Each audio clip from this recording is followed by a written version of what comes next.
ஒரு நம்ம ஐயா அவரை கனப்படுத்துவாங்க. நம்முடைய பாஸ்டர் ஐயா அன்போன் ஐயா சாமி வைப்பாங்க. எல்லாரும் கரங்களை தட்டலாமா?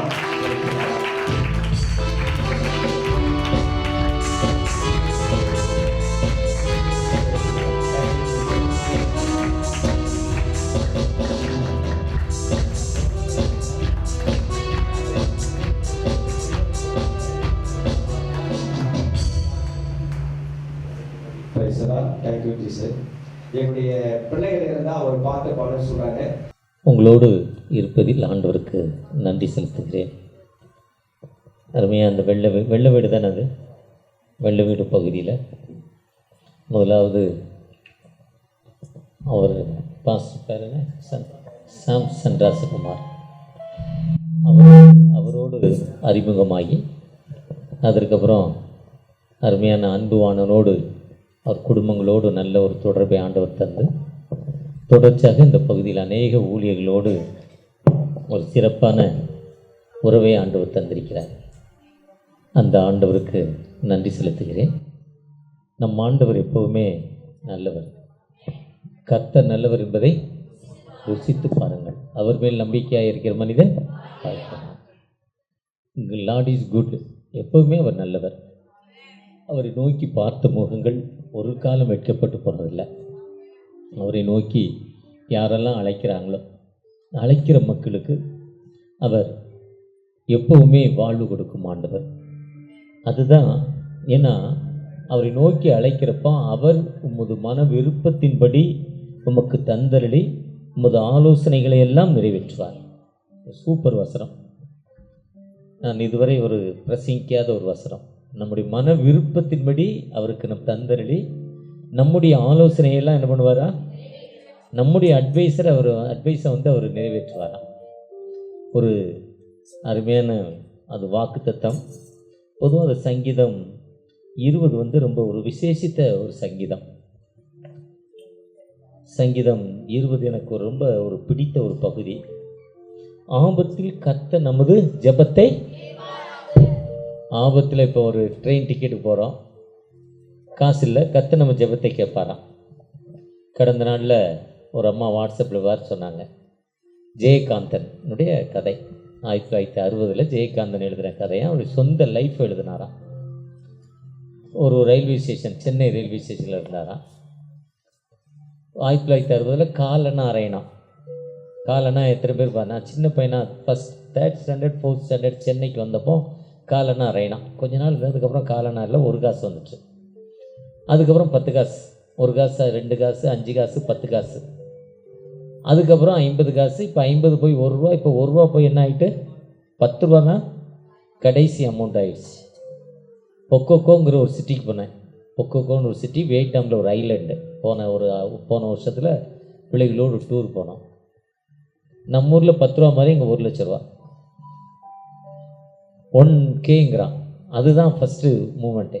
10 லட்சம் 20 லட்சம் தான் வேலை. ஒரு வேலை 10 ரூபா தான் நம்ம ஊரில், அவங்க ஊரில் 10 காசு. நம்ம 1 ரூபா கொடுத்தா அவன் 350 ரூபாயோ 650 ரூபாயோ கொடுக்குறான். அவன் காசு. அதனால் 1 ரூபா 2 ரூபாலாம் கிடையாது, எல்லாம் லேக்ஸ் கணக்கில் தான் நோட்டு, சாதாரண பேப்பரில் இருக்குது. அதே மாதிரி காலனா அரையணா காலங்களாம். அவர்கிட்ட 1 ரூபா இருந்துச்சான். 1 ரூபாய்க்கு 16 அணாவாம். எவ்வளவு? 16 அணா சேர்ந்ததான் காலனா, 8 அணா, 3/4 அணா, 1 அண்ணான்னு அப்படி சேர்ந்து 16 அணா சேர்ந்ததான் 1 ரூபாயாம். அவர்கிட்ட 1 ரூபா இருந்துச்சான். அவர் போக வேண்டிய ஊருக்கு 12 அணா டிக்கெட்டு ட்ரெயினில். எக்மோரில் போய் இப்போ டிக்கெட் வாங்க போகிறாரு. 12 அணா. 12 அணா தானே டிக்கெட்டு. எனக்கு அடிக்கடி ட்ரெயினில் போவாராம். நல்ல ஒரு பேச்சாளர் அவர். 12 அணா நினச்சி 4 அணா மீதி இருக்குது 1 ரூபாயில், ஏதாவது நல்லா சாப்பிட்லான்னு பக்கத்தில் ஒரு டீ கடைக்கு போனாராம். Hotel 2 anna coffee, super coffee. போன வாரத்தில் எக்மோரில் நம்ம வீட்டு வசந்த பவனில் காஃபி குடித்தேன். ராத்திரி ஒரு 11 மணிக்கு போன லாஸ்ட் சண்டே. 38 ரூபா ஒரு காஃபி. எவ்வளவு? ஆனால் ரொம்ப நல்லா இருந்தது. அதே காஃபி இன்னொரு இடத்துல 450 ரூபா. அதே காஃபி ஏர்போர்ட்டில் 650 ரூபா. அதே காஃபி தான் 650 ருபீஸ் ஏர்போர்ட்டில். இப்போ ஒருத்தர் அந்த ஒரு காஃபி கடைக்காரர் சூசைட் பண்ணி செத்து போனார் இந்த கொரோனா காலத்தில். அவர் கடையில் 280 ரூபா அந்த காஃபி, 280 ரோடில். அதே காஃபி அவர் ஏர்போர்ட்டில் வச்சுருந்தா 650 ரூபா. இன்னும் ஏர்போர்ட்டில் வாடகை வந்து 4 மடங்கு. அதே மாதிரி 38 ரூபா அந்த காஃபி. அதே காஃபி குடித்தாராம் 2 அணா. இப்போ 12 அணா டிக்கெட் கொடுக்கணும், 16 அணா, 2 அணா காஃபிக்கு போயிடுச்சு, இப்போ 14 அணா இருக்குது. 2 அணா. சரி என்ன செய்யலான்னா, அங்கே ஒருத்தர் ஐயா ஏதாவது கொடுங்கன்னு ஒரு பர்கர் ஒரு பிச்சைக்காரர் கேட்டாரா. இப்போ எங்கள் வீட்டுக்கு வெள்ளிக்கிழமைனா ஒரு கூட்ட மக்கள் வந்துக்கிட்டே இருப்பாங்க. முன்னால் 1 ரூபா கொடுத்தோம், அப்புறம் 2 ரூபா கொடுத்தோம், 5 ரூபா கொடுத்தோம். இப்போ 5 ரூபா வாங்க மாட்டேங்க, நாங்கள் செல்லாது, 5 ரூபா செல்லாதுங்குது. 10 ரூபா தான் கொடுக்குறாங்க. அதுவும் நேற்று பார்த்தேன் வெள்ளிக்கிழமை 10 ரூபா நோட்டு தான் கொடுக்குறாங்க, காயின் வாங்க மாட்டுது. 10 ரூபா நோட்டு அழுக்காக இருந்தால் வாங்க மாட்டுது. அந்த அளவுக்கு இன்றைக்கி அட்வான்ஸ். நான் ஒரு 20-15 வருஷத்துக்கு முன்னாடி கொடைக்கானலில் சேல்ஸுக்காக போயிருக்கப்போ ஒரு பிச்சைக்காருக்கு 5 ரூபா கொடுத்தேன், நீயே வச்சுக்கோ 5 ரூபாயை. வந்துட்டான் கொடைக்கானலுக்கு, இங்கேருந்து போயா கொடைக்கானலில் யார் 5 ரூபா வாங்குவான்ட்டான். என்கிட்ட நேரடியாக கொடைக்கானலில் அண்ணா சாலை பஸ் ஸ்டாண்டு பக்கத்தில் ஒரு பிச்சைக்காரர் வயதான பெரியவர் திருப்பி கொடுத்துட்டார் 5 ரூபாயா, நீ வச்சுக்கோப்பா, எனக்கு வேணாம், நீ போய் சாப்பிடுப்பான்ட்டார். நான் வேணாலும் ஒரு 5 ரூபா உனக்கு தரேன்னாரு. அதே மாதிரி இப்போ அந்த 10 ரூபா நேற்று நோட்டு தான் கொடுத்தாரு. எங்கள் வீட்டு வாட்ச்மேன் ஒரு பாய் இருக்கார், நல்ல மனுஷன், 10 ரூபா புது நோட்டாக கொடுக்குறாரு. அந்த மக்கள் வாங்கிட்டு போது அதே மாதிரி 2 அணா மீதி இருந்து 2 அணா அந்த பிச்சைக்காரனு கொடுத்தோன்னா அந்த அவர் வாங்கி தோத்துறோம், வணக்கம், நன்றி, தெய்வமே நீங்கள் நல்லா இருப்பீங்கன்னு சொல்லிட்டு வாழ்த்து சொல்லிட்டாரு. இப்போ 12 அணா வாங்கிட்டு டிக்கெட் கவுண்டருக்கு போகிறார். டிக்கெட் கவுண்டருக்கு போனால் 12 அணா கொடுத்து ஒரு ஊர் இங்கேருந்து நான் சென்னையிலேருந்து கும்பகோணத்துக்கு போகணும், டிக்கெட் கொடுக்குறாரு. 13 அணான்னு டிக்கெட்டாக சொல்கிறார். இப்போ எவ்வளோ இருக்குது? 13 அணா. 1 அணா இப்போ இல்லை.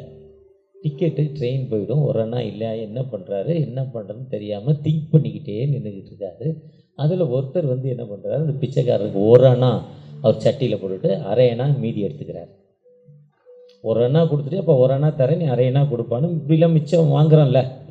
சில்லற எல்லா காலங்களில் பிச்சைக்காரர் வந்து இதை எடுத்துகிட்டு மிச்சத்தை கொடுறான்னு கொடுக்குறோம்ல, அதேமாதிரி அவர் 1/2 அணா எடுத்துக்கிட்டார். இதை பார்த்தா இவருக்கு ஒரு ஐடியா வந்தது. சரி நம்ம 2 அணா போட்டோமே, இப்போ 1 அணா போட்டுட்டு 2 அணாவை நம்ம எடுத்துக்கலான்னு இவர் 1 அணா போட்டுட்டு அந்த 2 அணாவை எடுத்தார். எடுத்த உடனே அந்த பிச்சைக்காரர் என்ன பண்ணார், கையை பிடிச்சிக்கிட்டார். யோ நீலாம் ஒரு மனுஷன், ஏதோ தர்ம புண்ணியமா இதுவரை என் கண்ணாலே நான் 2 அணாவை பார்க்கல, ஏதோ ஒரு தர்ம புண்ணியமாக 2 அணா போட்டான், நீ அதை எடுத்துகிட்டு போகிற, என்ன ஏன் நியாயம்னார். ஏன்னா வம்பா போச்சேன்னு சொல்லிட்டு அந்த 1 அணா இருக்க 1 அணாவையும் போட்டுட்டார். இப்போ இவற்றை டிக்கெட்டுக்கு இன்னும் 1 அணா குறையுது. 12 அணாவில் 1 அணா ஏற்கனவே 16. 2 அணா காஃபி குடித்தாச்சு, 2 அணா அவருக்கு கொடுத்தாச்சு, 12 அணா டிக்கெட்டு, 1 அணாவும் திருப்பி கொடுத்தாச்சு, 11 அணா. சரி இது என்ன பண்ணலாம் தெரியல. ஒரு ரொம்ப நேரம் திங்க் பண்ணார். சரியாக கடைசியில் ரயில்வே லைனில் நடந்துருவோம். இப்போ நம்ம சென்னையில் இருக்கிறோம், நடந்து செங்கல்பட்டு வரையும் போயிட்டா செங்கல்பட்டுலேருந்து காசு கம்மியாக இருக்குன்னு நினச்சி செங்கல்பட்டு வரையும் அந்த ரயில்வே லைன்லேயே நடந்து போயிட்டார். போயிட்டு அங்கே போய் டிக்கெட் வாங்கிட்டு அடுத்த ட்ரெயினை பிடிச்சி போயிட்டார். அங்கே போய் இறங்கின பிறகு பேப்பரில் நியூஸ் பார்த்தா இவர் முதல்ல 12 அணா கொடுத்து வாங்க போகிற ட்ரெயின் ஆக்சிடெண்ட் ஆகி அதில் 150 பேர் செத்து போனாங்க. அதுதான் நீ நல்லா இருப்பேன்னு சொன்னான்னா அதுதான் வன விருப்பத்தின்படி எது நம்ம ஆலோசனைகளை நிறைவேற்றும் ஆண்டவர். அதுதான் ஆபத்தில் ஆண்டவருடைய ஜெபத்தை கேட்பாராக. இது வந்து பிராக்டிக்கலாக நடந்த சம்பவம். அதை சொல்கிறாரு, அவர் பரிசுத்த ஸ்தலத்திலிருந்து நமக்கு ஒத்தாசை அனுப்பி, help from our holy land, அவருடைய பரிசுத்த ஸ்தலத்திலிருந்து எனக்கு ஒத்தாசை வருமா, ஹெல்ப் வருமா, எனக்கு உதவி வருது. 2வது வருஷம் பரிசுத்த ஸ்தலத்தில் ஒத்தாசை அனுப்பி நீ செலுத்தும் காணிக்கைகளெல்லாம் அவர் அங்கீகரிப்பார். 3வது வருஷத்தை சொல்கிறார். நீ நம்ம செலுத்துகிற காணிக்கை எப்படி அங்கீகரிக்கிறாருன்னா, நம்ம எப்படி அந்த அம்மா அந்த அண்ணாளுக்கு குழந்தை இல்லை, குழந்தை வந்தோன்னு அந்த அம்மா தன்னுடைய குழந்தையே கடவுளுக்கு கொடுக்குறப்போ அந்த அம்மா ப்ளஸ் பண்ணுறாரு. அதுதான் மல்கியா 3:10 பார்த்தீங்கன்னா, நீங்கள் அமுக்கி குலுக்கி எந்த அளவுக்கு ஆண்டவருக்கு கொடுக்குறீங்களோ அந்த அளவுக்கு அவர் நிறைவாய் திரும்ப கொடுக்கும் ஆண்டவர். நீங்கள் அமுக்கி குலுக்கி, அதுதான் அந்த 1 காசு கொடுத்த அந்த விதவை லூக்கா 21ஆம் அதிகாரத்தில் அந்த 1 காசு கொடுத்த விதவை வந்து அவர் தனக்கு இருப்பதையெல்லாம் எடுத்து போட்டாள். ஒருவேளை ஆண்டவர் சொல்கிறப்போ முழு இதயத்தோடும் முழு மனதோடும் முழு சிந்தையோடும் முழு ஆத்மாவோடும் என்ன சொல்கிறாரு, முழு மனது முழு சிந்தை முழு மனது முழு ஆத்மாவை ஆண்டவற்றை நம்ம ஒப்பு கொடுக்கணும். அப்படி ஒப்பு கொடுக்குறப்போ அந்த ஆண்டவர் 20 நாளில் அவர் மன விருப்பத்தின்படி நமக்கு தந்திரலே உமது ஆலோசனைகள் எல்லாம் நிறைவேற்றும் ஆண்டவர். அந்த ஆண்டவர் நம்மோடு கடந்து வந்திருக்கிறார். அந்த ஆண்டவரை நோக்கி பார்த்த முகங்கள் ஒரு காலம் வெட்கப்பட்டு போனதில்லை. நம்ம என்ன நோக்கத்தோடு, என்ன தேவையோடு, என்ன கண்ணீரோடு இந்த இடத்துல வந்திருக்கிறோமோ, வந்திருக்கிற நம்முடைய தேவைகளை ஆண்டவர் வாழ்வு கொடுக்கும் ஆண்டவர். அந்த ஆண்டவற்ற நம்ம எப்படி வந்திருக்கிறோம்? நம்முடைய தேவைகளை அறிந்து நம்முடைய மன விருப்பத்தின்படி அக்கார்டிங் டு ஹோல் காட் என்னுடைய செயலை, என்னுடைய மன சிந்தனைகளை அவளை ஏற்றுக்கொள்ளும் ஆண்டவர். அதில் எந்தவித மாற்றம் இல்லை. நம்ம என்ன நினைக்கிறோமோ அதை கொடுப்பார். ஒரு கல்தச்சர் தெரியல, கல்தச்சர்னா என்னன்னு தெரியுமா? கல்லை செதுக்கி அது ஒரு டிசைன் என்னைய மாதிரியே செய்வாங்க. பர்னபாஸ் பாண்டியன் மாதிரியே அந்த வழுக்கத்தில் நேர் ஏற்றி அதே மாதிரியே செய்வாங்க. நம்ம அன்போனன் மாதிரி ஒல்லியான மனுஷனும் செய்வாங்க. இப்போ வாட்ஸ்அப்பில் அதுவும் அதே மாதிரி வந்து கொண்டே இருக்குது. அதே மாதிரி செய்கிறவர் அவர் ஒரு நாள் ஒரு மலையை போய் அடித்தார். அதுலேருந்து கல் எடுத்து அந்த கல்லை உருவாக்குறப்போ அந்த வெயில், இப்போ 2 நாளாக வெயிலோட கொடுமை, இவ்வளோ நாள் நல்ல கிளைமேட்டில் இருந்தோம், ஒரு கூலிங் கிளைமேட்டில் இருந்து இப்போ வெயில் ஆரம்பமாகி நல்ல ஒரு சூழ்நிலை அடிக்குது வெயில். அது சென்னையை தவிர அந்த பக்கம் செங்கல்பட்டு தாண்டிட்டிங்கன்னா இன்னும் அதிகமான வெயில். அதே மாதிரி மேய்க்கு அப்புறம் சென்னையில் அதிகமான வெயில், அங்கெல்லாம் குறைஞ்சிரும். அப்படி வெயில் அடிக்கிறப்போ என்ன இவ்வளோ வெயில் அடிக்குதுன்னு ஆண்டவரை நோக்கி பார்த்து கொண்டே இருந்தார். அப்போ ஒரு மேகம் வந்துச்சு. அந்த மேகம் வந்தோடனே அவர் மேலே வெயில் படலை, கூலிங் ஆகிட்டு. அப்போ நினச்சாரு, நம்ம ஏன் அந்த மேகம் ஆகக்கூடாதுன்னு நினச்சார். நம்ம ஏன் அந்த மேகம் ஆகக்கூடாதுன்னு நினச்சாரு.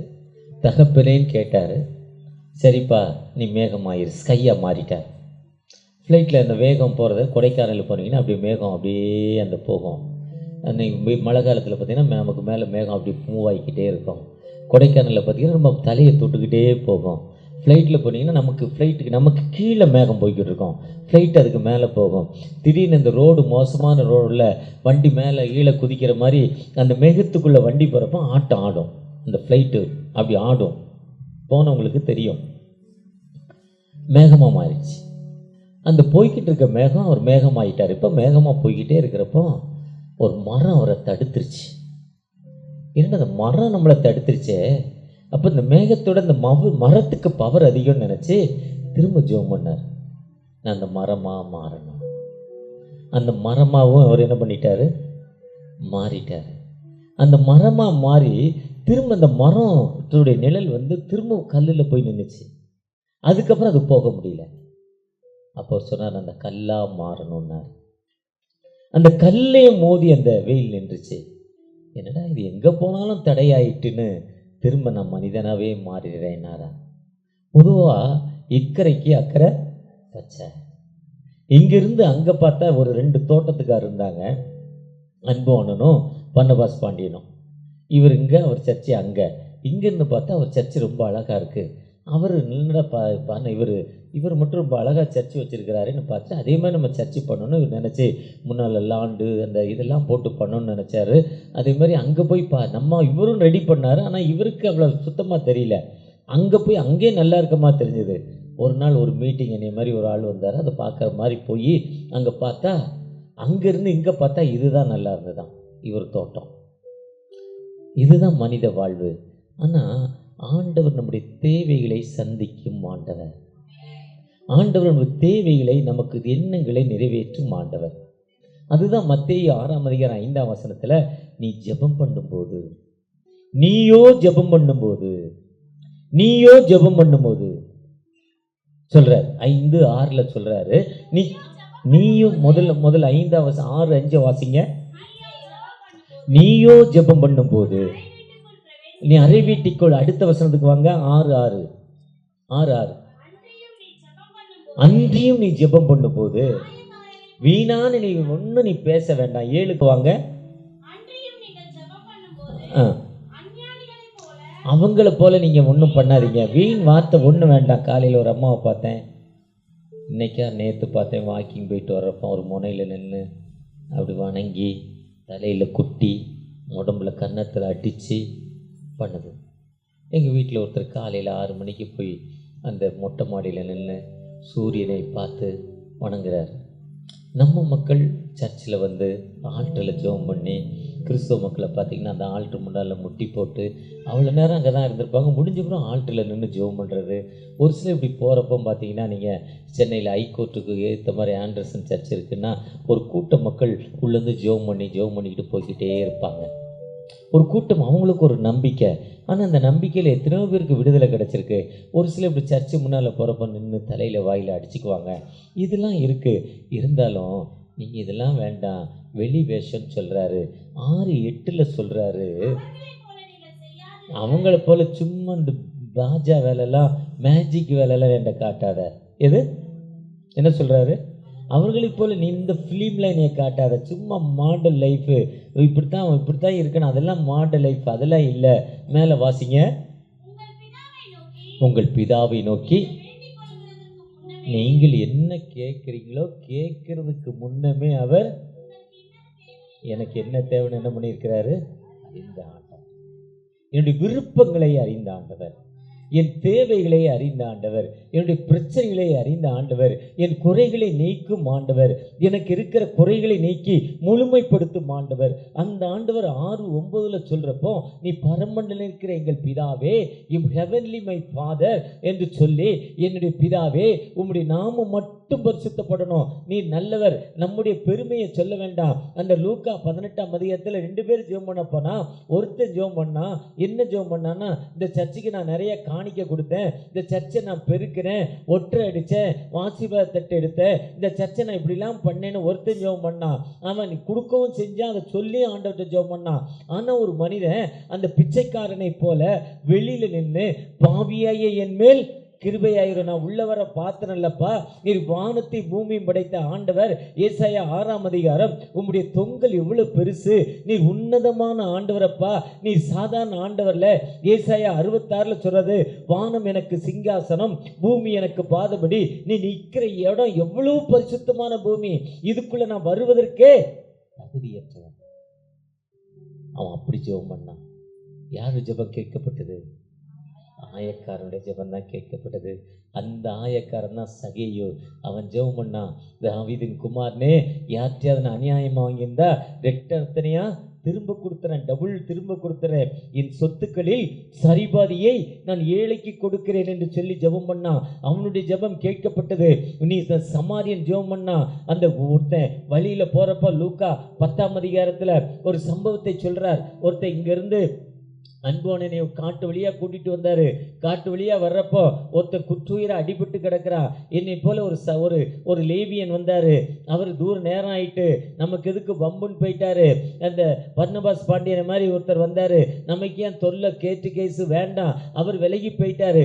ஆனால் ஒரு ஆயக்கார் அந்த பக்கம், ஒரு சமாரியன் அந்த பக்கம் வர்றப்போ அவனை எடுத்து அவன் காயங்களை கழுவி அதில் எண்ணெய் பூசி அவனுக்கு கொஞ்சம் உணவு கொடுத்து அவனுக்கு வாழ்த்து சொன்னான். வாழ்த்து சொல்லி பக்கத்தில் இருக்க 24 ஹாஸ்பிட்டலில் கொண்டு அவனை சேர்த்து அவனுக்கு ஏடிஎம் கார்டு, அவர் கார்டை கொடுத்து என்ன தேவையோ அந்த ஏடிஎம் கார்டில் எடுத்து நீங்கள் இவனுக்கு வாழ்வு கொடுக்கணும்னு சொன்னால், இதுதான் வாழ்க்கை, இதுதான் ஜெபம். நீங்கள் நான் எப்படிப்பட்ட ஒரு ஜெபத்தில் ஆண்டவரை நோக்கி பார்க்க வந்திருக்கிறோம். இப்போ கூட எனக்கு லோ சுகர் ஆகிற கண்டிஷன் ஆயிடுச்சு. அதனால தான் அவரை கூப்பிட்டு சாக்லேட் இருக்கான்னு கேட்டு ஒரு சாக்லேட்டை சாப்பிட்டேன். ₹1 சாக்லேட் டக்குன்னு கிளிக் பண்ணிடுச்சு. இப்போ ஒரு 50-60 பாயிண்ட் சுகர் கூடியிருக்கோம். அதே மாதிரி அவர்கிட்ட கேட்ட அவர் இல்லைன்னு இப்போ நான் என்ன பண்ணியிருக்கணும்? இவரை தொல்லை பண்ணியிருக்கணும். இதே மாதிரி யார் கைவிடப்பட்ட நிலைமையில் இருக்கிறோமோ அந்த மக்களுக்கு நாம் கொடுக்கிற மக்களாய், அதுதான் மத்தேயு 7:7 சொல்ல, கேளுங்கள் தட்டுங்கள் அப்பொழுது தேடுகிற எவனும். அதுதான் மத்தேயு. யோவான் 14:14, என் நாமத்தினால் எவைகளை கேட்டால் அவைகளை நான் உங்கள் இதயம் ஒன்றுல சொல்றார். நானே வழியும், I am the way, I am the truth, I am the life. நான் தான் வழி, நான் தான் சத்தியம், நான் தான் உயிர். 14:12 சொல்றார், என் நாமத்தில் நீங்கள் எவைகளை கேட்டாலும். யோவான் 16:23 சொல்றாரு. 16:24 நினைக்கிறேன், நீங்கள் இதுவரை என் நாமத்தினால் ஒன்றுமே கேட்கல, நிறைவாய் பெற்றுக்கொள்ளத்தக்கதாக கேளுங்கள். அதுதான் சங்கீதம். ஆபத்தில் உமது ஜெபத்தை கேட்பாராக.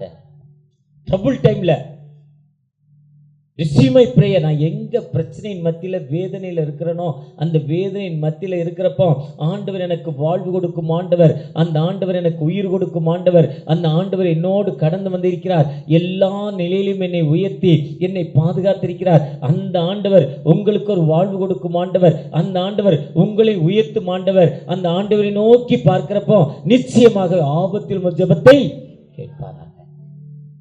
நம்ம என்ன ட்ரபிள் டைம்லையும் ஆண்டவரை நோக்கி பார்க்கிறப்போ நிச்சயமாக ஒரு விடுதலை கொடுக்கின்றவர். கூப்பிடுகிற எளியவனுக்கும் உதவியற்ற திக்கற்றவனுக்கு சங்கீதம் 72:12 சொல்றாரு.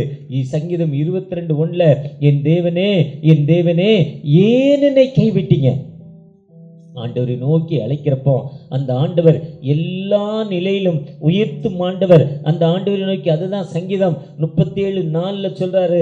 சங்கீதம் 145:18 தம்மை நோக்கி கூப்பிடுகிற யாவருக்கும், உண்மையாய் தம்மை நோக்கி கூப்பிடுகிற யாவருக்கும் என்று சொல்லுகிறார். ஆண்டவரை நோக்கி அழைக்கிறப்போ ஆண்டவர் நமக்கு விடுதலை கொடுக்கும் ஆண்டவர். அதுதான் நீதிமொழிகள் 16:3 எனக்கு ரொம்ப ஒரு பிடிச்ச பகுதி. நீதிமொழிகள் 16:3 உன் செய்கையில் என்ன பண்ணு, கர்த்தருக்கு ஒப்புவி. உன் யோசனைகள் என்ன பண்ணும், நம்மளுடைய செய்கையில் என்ன பண்ணும், ஆண்டவர்கிட்ட சொல்லிடணும். சொல்லிட்டா நம்ம வழி அவர் நமக்கு என்ன பண்றாரு, விடுதலை கொடுக்கும் ஆண்டவர். அதுதான் சங்கீதம். நீதிமொழிகள் 3ஆம் அதிகாரத்தில் உன் சுய புத்தியின் மேல் சாயாமல் உன் முழு இதயத்தோடு கர்த்தரில் நம்பிக்கையாயிருந்து. நீதிமொழிகள் 3:5-6 உன் வழிகள் எல்லாம் அவரை ஆண்டவரை நினைச்சுக்கிட்டு இருக்கணும். அதுதான் எனக்கு இந்த வருஷத்துல கொடுக்கப்பட்ட வாக்கு தத்துவம். சங்கீதம் 115:12 கர்த்தர் நம்மை நினைத்திருக்கிறார். அவர் என்ன பண்ணுவாரு, அவர் மறக்கிறதே இல்லை. மறந்தா தானே நம்ம கஷ்டப்படணும், கஷ்டப்பட வேண்டாம். எத்தனையோ கஷ்டங்கள் வாழ்க்கையில், எத்தனையோ பிரச்சனைகள் மத்தியில், இந்த புது வருஷத்தில் கூட எத்தனையோ பிரச்சனைகள் மத்தியில் நான் ஆண்டவரை நோக்கி ஜெபிக்கிறப்போ எனக்கு எல்லா நிலையிலும் வாழ்வு கொடுத்திருக்கிறார். என் ஜெபத்தை கேட்டிருக்கிறார். நேற்று ஒரு ஊருக்கு போகணுன்னு டிக்கெட் போட்டால் சைடு அப்பர் போட்டாங்க. ஏசியில் செகண்ட் ஏசியில் சைடு அப்பர் ஏறவே முடியாது, ஏறி படுக்க முடியாது, ரொம்ப கஷ்டமாக இருக்கும். என்னப்பா செய்கிறதுன்னு ஜெபம் பண்ணேன். எனக்கு லோயர் வேணும், இல்லை இன்சைடு அப்பர் வேணும்னு ட்ரெயினில். என்றைக்கோ அடுத்த வாரம் போகிறதுக்கு ஜெபம் பண்ணுறேன். அடுத்த வாரம் திங்கக்கிழமை கல்கட்டா டு மால்டா போகிறதுக்கு, திரும்ப வர்றதுக்கும் அதே மாதிரி கிடச்சிடுச்சு. மால்டாலேருந்து கல்கட்டா வர்றதுக்கு கொஞ்ச நேரத்தில் ஒருத்தர் ஃபோன் பண்ணி இன்றைக்கி வேண்டாம் அடுத்த நாள் போவான்ட்டார். அடுத்த நாள் போய் டிக்கெட் நீங்கள் மாற்றிக்கோங்கன்ட்டார். அடுத்த நாள் டிக்கெட் பார்த்தினா லோயர் பெர்த் ஆண்டவர் கொடுக்குறார். ஜஸ்ட் ஒரு ஜெபம். இதே தான் வாழ்க்கை.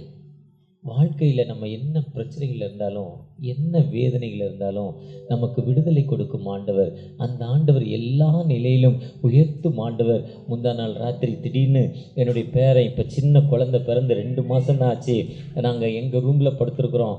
அவன் 3ஆவது மகன், அவன் ஒரு செகண்ட் ஃப்ளோர், இன்னொரு ஃப்ளோரில் இருக்கிறான். அங்கேருந்து ஃபோன் பண்ணுறான். ராத்திரி 12:45 பொண்ணு 1 மணிக்கு ஃபோன் பண்ணுறான்.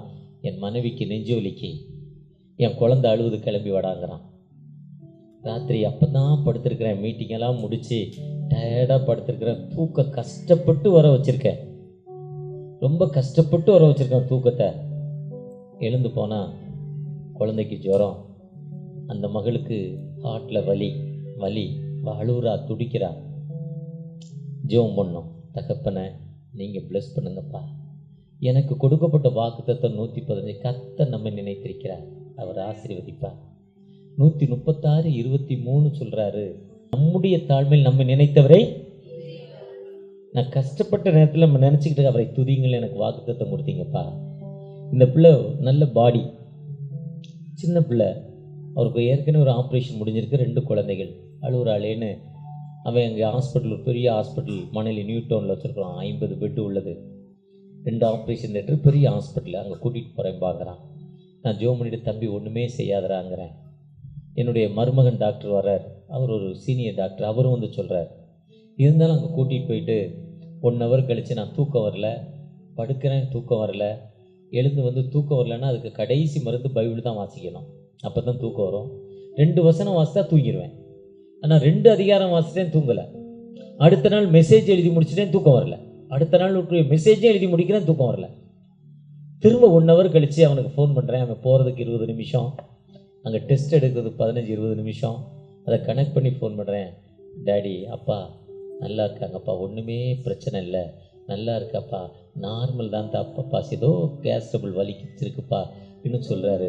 அப்போ அந்த ஆண்டவர் நமக்கு என்ன நினைவோ அவர் சொல்ல, உமதுவான விருப்பத்தின் நமக்கு தந்திரலே உமது ஆலோசனைகளெல்லாம் நிறைவேற்றும் ஆண்டவர்.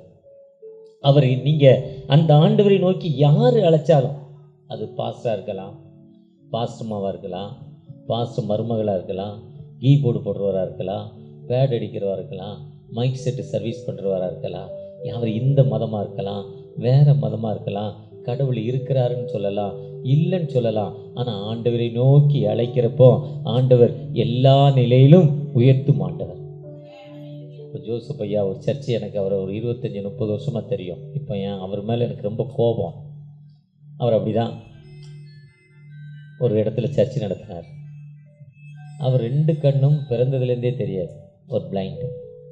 அவர்கிட்டருந்து ஒருத்தர் கூட்டத்தை கூப்பிட்டு போயிட்டான். அந்த வீட்டுக்காரங்க திடீர்னு காலி பண்ணுங்கிறாங்க. அவர் காலி பண்ணுன்னு சொன்னாலும் ஒருத்தர் வந்து இடத்த கொடுக்குறாரு. சொந்த இடத்த மெயின் ரோடில் கொடுத்து சர்வீஸ் நடத்த கொடுக்குறாரு. அப்போடைய மன விருப்பம் எப்படி ஆண்டவர் நிறைவேற்றிருக்கிறார். அந்த ஆண்டவர் உங்களுக்கும் வாழ்வு தரும் ஆண்டவர், அந்த ஆண்டவர் நமக்கும் வாழ்வு தரும் ஆண்டவர். அந்த ஆண்டவரை நோக்கி பார்க்கிறப்போ நிச்சயமாகவே உங்களுக்கு எனக்கும் உயர்த்தும் ஆண்டவர். அந்த ஆண்டவர் நம்மோடு கடந்து வந்திருக்கிறார். அவரை நோக்கி பார்த்த முகங்கள் ஒரு காலம் வெட்கப்பட்டு போறதில்ல. நம்ம ஆண்டவரை நோக்கி பார்க்கிறப்போ நிச்சயமாகவே ஒரு விடுதலை கொடுக்கும் ஆண்டவர். அந்த ஆண்டவர் நம் நினைப்பதற்கும் எண்ணுவதற்கும் மேலான காரியங்களை செய்யும் ஆண்டவர். இப்போ ஒரு 100-150 வருஷங்களுக்கு முன்னால் ட்ராவல் ரொம்ப கஷ்டம். போக்குவரத்துக்கு சைக்கிள் கூட, சைக்கிள்னால் அது பெரிய காரியம். ஒரு சைக்கிள் வாங்கிறது பெரிய காரியம். ஒரு கிராமத்தில் ஒரு வீட்டில் தான் சைக்கிள் இருக்காது. எனக்கு தெரிஞ்சு என்னுடைய வயது 66 ஆச்சு.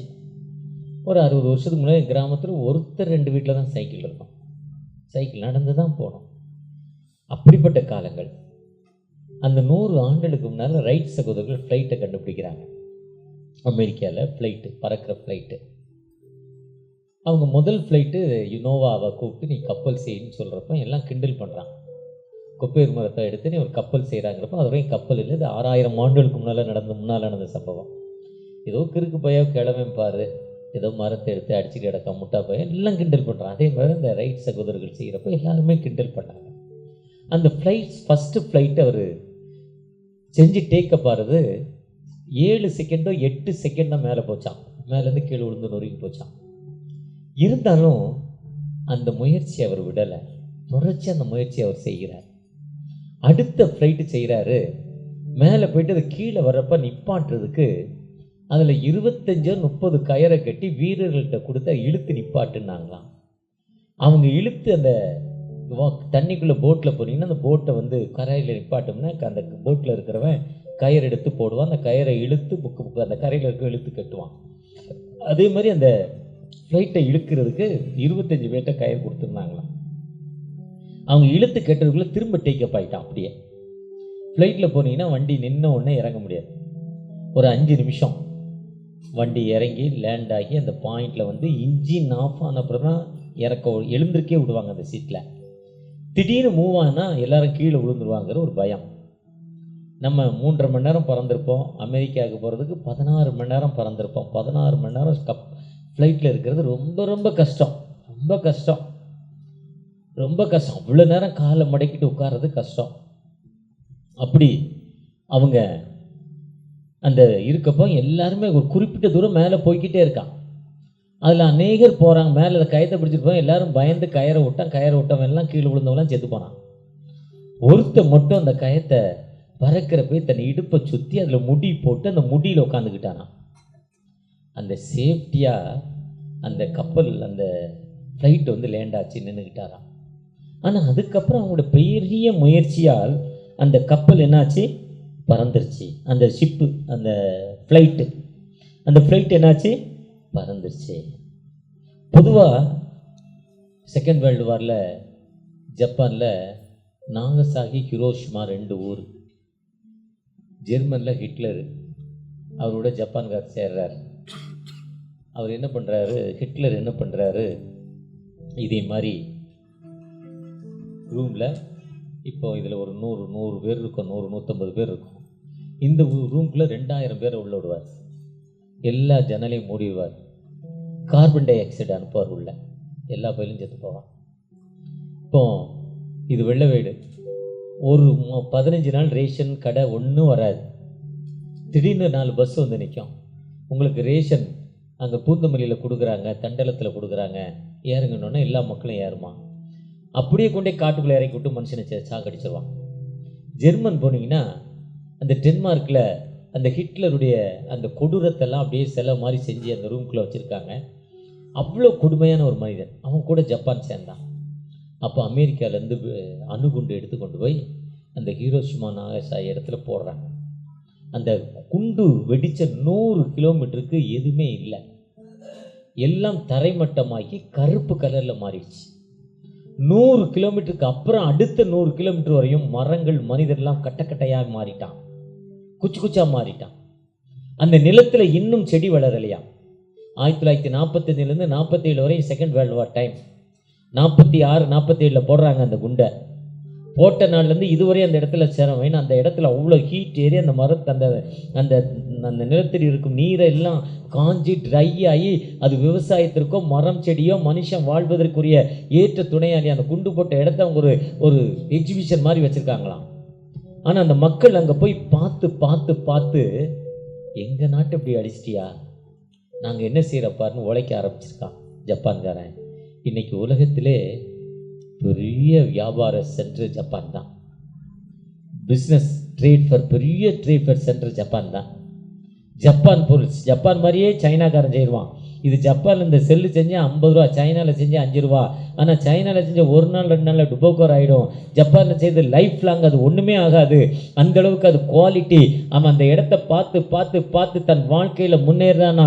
அதே மாதிரி நீங்களும் ஆண்டவரை நோக்கி பார்த்து பார்த்து, தகப்பனே நீ வாழ்விக்கிற தகப்பனளவா, என்னை உயர்த்துகிற தகப்பனளவா, எனக்கு ஒரு வாழ்வு கொடுக்கிற தகப்பனளவா, நீங்கள் ஆண்டவரை நோக்கி பார்க்கிறப்போ, ஆண்டவரே எனக்கு ஒரு வாழ்வு கொடுங்க, என்னை ஆசீர்வதிங்க, உம்முடைய கிருபையை தாங்க தகப்பனே என்று நீங்கள் அவரை நோக்கி நீங்கள் உழைக்க ஆரம்பிக்கிறப்போ உங்களுடைய மன விருப்பத்தின்படி உங்களுக்கு செய்து உங்களுடைய வேண்டுதல்கள் எல்லாம் கேட்டு உங்களுக்கு விடுதலை கொடுக்கும் ஒரு உயிருள்ள ஆண்டவர் நம்மோடு கடந்து வந்திருக்கிறார். அவரை நோக்கி பார்த்த முகங்கள் ஒரு காலம் வைக்கப்பட்டு போனதில்லை. அவரை நோக்கி பார்க்கிறப்போ யோசேப்பை சொல்றாங்க, 17 வயசு, அவர் தீர்க்க தரிசனம் சொல்றான். என்ன சொன்னா, 12 அரிக்கட்டுடா. அந்த நெல் அறுத்த கட்டை எத்தனை பேர் பார்த்துருக்கீங்க? இப்போ தான் மிஷினில் அங்கனே அறுத்து அங்கனே நெல்லாக்கிட்டு வந்துடுறோம், அங்கனே மூட்டி ஆயிடுது. முன்ன அறுத்து கட்டி தலையில் வச்சு ஒரு களத்தில் கொண்டாந்து போடுவாங்க. அதுக்கப்புறம் எடுத்து அடிப்பாங்க. அதுக்கப்புறம் சொலவுன்னா நம்ம ஊரில் என்னது, முறத்தை பெரிய முறம் இப்படி வீசுவாங்க. அந்த இதெல்லாம் போயிடும். போன வாரம் எங்களுடைய தோட்டத்துக்கு போயிருந்தேன். அங்கே நெல் கதிர் வந்துக்கிட்டு இருக்கு. அதோட இன்னொரு கதிர் நல்லா இருக்குது. அது ஏன் இது மட்டும் நல்லா இருக்குன்னா, அதுதான் அந்த நெற்கதிரையோடு அந்த என்ன சொல்கிறார் வேதத்தில், களைகள் என்னங்கிறார். பிடுங்கிற வேணும்னா அதை பிடுங்கினா பக்கத்தில் இருக்க செடி அவுட் ஆகிரும், பிடுங்கக்கூடாது. அதுதான் கூட வளர விட்டுட்டாங்க. அப்புறம் அது என்னதான் பண்ணுவேன்னா, அதை நம்ம அடிக்கிறப்போ தன்னாலே காற்றுல போயிடுமா. அப்படி வீசி அதை எடுத்து அதே மாதிரி தான் அவன் அந்த கறிக்கட்டை சொல்கிறான். 12 அரிக்கட்டா. அவங்க அப்பாவுக்கு யாக்கோவுக்கு 12 பிள்ளைகள். அந்த ஆதியாகமம் 45ஆம் அதிகாரத்தில் 12 பிள்ளைகளை சொல்லுவார், 49 சொல்லுவார். அந்த 12 பிள்ளைகளுடைய ஒவ்வொருத்தருடைய பவர் என்னன்னு சொல்லுவார். ஒவ்வொருத்தருக்கும் அவனோட இனி இதை செய்வார், நீ இதை செய்வருடைய பவர் இது, அவருடைய பவர் இது ஒவ்வொருத்தருக்கும் சொல்லுவார். அப்படி சொல்லிட்டு வரப்போ அதே மாதிரி கட்டை சொல்ல, என் கட்டு உயர்ந்து நிற்கிங்கிறான். அப்போ தான் அண்ணன் தம்பி பார்க்குறான், நீ எங்க, அவன் 11வது பிள்ளை யோசிப்பு, நீ எங்களோட பெரிய ஆளாயிருவியா, மனசில் வைக்கிறாங்க. அங்கே அப்பாட்ட சொல்கிறான், 12 அரிக்கட்டுப்பா, சூரியனும் நட்சத்திரமும் சந்திரனும் சூரியனும் அந்த 12 உயர்ந்து நிற்கிற சுற்றி வருது, அதுதான் நாங்கிறான். அவங்க அப்பா கோவம் வருது. ஆனால் அண்ணன் தம்பி அவனை கொல்ல போகிறான். அப்போ ஒருத்தர் சொல்கிறாரு, ஜீசஸோடைய வம்ச வழி வந்தது. அந்த வம்ச வழியில ஜீசஸ் வந்தார். அவன் சொல்கிறான், டேய் நம்ம பிரதர்ரா, சாகடிக்க கூடாதுரா, அவனை விட்டுட்டாங்கிறான். அப்போ தான் கிணத்துல தூக்கி போடுறாங்க. கிணத்துல தூக்கி போட்டு அது கிணத்துல என்ன இருக்குது, பூச்சி பாம்பு பல்லிலாம் இருக்குது. அப்போ அவனை தூக்கி ஒரு இஸ்மவேலனுக்கு விற்கிறாங்க. இஸ்மவேலன் கொண்டு என்ன பண்ணுறான், ஒரு அடிமையாக ஒரு இடத்துல விற்கிறான், போத்திபார் வீட்டில் அவனுக்கு சகல வசதி இருக்குது. ஆனால் பாவம் அவனை தேடி வருது. எனக்கு வசதி வேண்டாம், பரிசுத்தமான வாழ்வு தான் எனக்கு முக்கியம்னு அந்த பாவத்தை விட்டுட்டு அவர் என்ன பண்ணுறாரு, ஓடிப்பார். ஜெயிலில் போயிருக்காரு. ஜெயிலில் என்னென்னவோ சொல்கிறார், ஆனால் எல்லாருமே மறந்துடுறாங்க. ஒரு குறிப்பிட்ட நாள் வர்றப்போ அவன் ராஜாட்ட கொண்டு போகிறப்போ ராஜா பார்க்குற அந்த கனவுக்கு சொல்கிறான் பதில். 7 வருஷம் பஞ்சம், 7 வருஷம் கொழுமையான ஆண்டு. முதல்ல வர இந்த 7 வருஷம் கொழுமைத்தில் தானியத்தெல்லாம் நீ சேர்த்து வச்சுக்கோ, அப்பந்தான் உனக்கு வாழ்வுன்னு சொல்கிறார். அவனே ஜனாதிபதியை ஆக்கிறார். அவருக்கு அடுத்த போஸ்டிங் கொடுத்தார், ராஜாவான பிறகு சகோதரில் பார்க்குறான். சகோதரர்கள் பயப்படுறான். அவன் சொல்கிறான், நீ அன்னைக்கு நீ விற்கலைன்னா நான் இன்னைக்கு யாராக இருக்க மாட்டேன், ராஜாவாக இருக்க மாட்டேன். நான் கடவுளாக இல்லைடா, நீங்கள் பண்ணதாண்டா எனக்கு வாழ்வு, பயப்படாதீங்கடாங்கிறான். ஒருவேளை அப்படிப்பட்ட ஒரு நம்பிக்கையோடு நம்ம கடந்து போகிறப்போ ஆண்டவர் எல்லா நிலையிலும் உயர்த்தும். ஆண்டவர் உங்கள் வீட்டில் இருக்கிற உங்கள் தாயும் தகப்பனையும், நம்ம வீட்டில் இருக்கிற நம்முடைய சகோதரர்களையும், நம்ம திருச்சபையில் இருக்கிற நம்முடைய சகோதரர்களையும், யார் கைவிடப்பட்ட நிலைமை இருக்காங்களோ அந்த மக்களுக்கு நீங்கள் உதவி செய்கிற மக்களாக மாறுறப்போ என் இதயத்தின் மன விருப்பத்தின்படி செய்து என்னுடைய ஆலோசனைகளை எனக்கு உயர்த்தும் அந்த உயிருள்ள ஆண்டவர் நம்மோடு கடந்து வந்திருக்கிறார். அவரை நோக்கி பார்த்த முகங்கள் ஒரு காலம் வெட்கப்பட்டு போனாங்க. நீங்கள் நானும் அவரை நோக்கி நம்ம எப்படி பார்க்கிறோம், எப்படி யூதா தான் சொல்றார், அண்ணன்டாங்கிறார். அந்த வம்சவழியில் தான் உலகத்திற்கு அமைதியை கொடுப்பதற்காக இயேசு கிறிஸ்து உலகத்துக்கு வரார். அந்த யூதா கோத்திரத்திலாம் வரார். அதான் யூதாவின் சிங்கம் என்று அவரை சொல்கிறாங்க, யூதாவின் சிங்கம் என்று சொல்கிறாங்க. ஒருவேளை வந்த நீங்கள் நானும் அப்படிப்பட்ட பிறருக்கு வாழ்வு கொடுக்கிற ஒரு கோத்திரமாய் மாறுறப்போ ஆண்டவர் என்னுடைய மன விருப்பத்தை செய்து ஐயா அந்த நம்முடைய எல்லா நிலையிலும் உயர்த்தும் ஆண்டவர். நீங்கள் நானும் எப்படிப்பட்ட மக்களாய் காணப்படுகிறோம் கர்த்தருடைய சன்னிதானத்தில். முதலாவது OMCயோட ஜெனரல் செக்ரட்டரி, CSI CNI உருவான ஒருத்தர் வேதநாயகம் மஸ்ரியா சாமுவேல். வெள்ளைக்காரங்க நமக்கு காஸ்பல் சொல்லி நமக்கு குருவானவரா பிஷப் அவங்க தான் இருக்காங்க, நம்மளை பிஷப் ஆக விடலை. ஃபஸ்ட்டு பிஷப் தமிழ் இனத்தில், இந்திய இனத்தில், அதுதான் வேதநாயகம் மஸ்ரியா சாமுவேல். அவர் காஸ்பல் சொல்வதற்காக OMC general secretary, young man Christian அசோசியேஷனில் ஜெனரல் செக்ரட்டரி. அந்த வேலையாக உலகம் முழுவதும் கப்பலில் போயிட்டு வருவார். இலங்கையில் நடந்து வரப்போ ஒரு மனிதர் முட்டி போட்டு ஜெபம் பண்ணுறார். மண்ணில் ஒரு வாலிபன் இந்தியாவுடைய வரைபடம் வரைந்து மேப்பு வரைஞ்சி ஜெபிக்கிறார் இந்தியாவுக்காக, இலங்கை நாட்டில். அப்போ என் மக்களுக்கு நான் ஜெபிக்கக்கூடாதுன்னு நினச்சார். அவர் அப்போ தான் ஃபஸ்ட்டு மிஷினரியாக, இந்தியாவுடைய மிஷினரியாக, இந்திய மக்களுக்காக, இந்திய மக்களை கொண்டு இந்திய மக்களால் காஸ்பல் சொல்லணுண்டான்னு வெள்ளைக்காரன்லாம் வெளியே போடான்னு சொல்லிட்டு ஃபஸ்ட்டு மிஷினரியாக தன் வாழ்வை அர்ப்பணித்தார். இன்றைக்கி இந்தியாவில் 38 மாநிலங்களில் போனாலும் சரி, எந்த மிஷன் சாமத்தனை போனாலும் சரி, அவருடைய ஃபோட்டோவை மாட்டியிருக்காங்க. அவர் மன விருப்பத்தை ஆண்டவர் நிறைவேற்றி எல்லா நிலையிலும் உயர்த்தும் ஆண்டவர்.